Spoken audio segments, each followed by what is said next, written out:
সীতাকুণ্ড এলাকার মধ্যে একেবারে মহাসড়কের পাশের একটি গ্রামের সড়ক।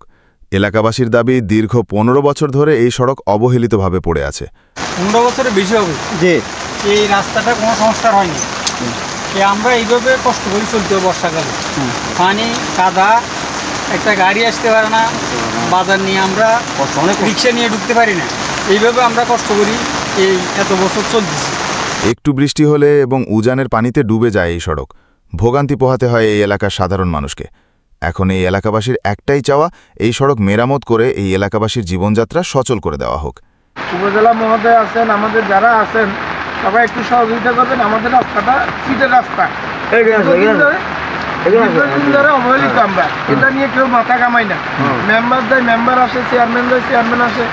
বারবার জিজ্ঞেস করলে বলে যে এটা টেন্ডার হয়েছে, হবে, কখন হবে? আজকে 15 বছরে আমরা এটার কোনো সংস্কার দেখি নাই। এই এলাকার স্থান হচ্ছে দক্ষিণ বারবাকুণ্ড, কলাতলী গ্রাম, সীতাকুণ্ড, চট্টগ্রাম।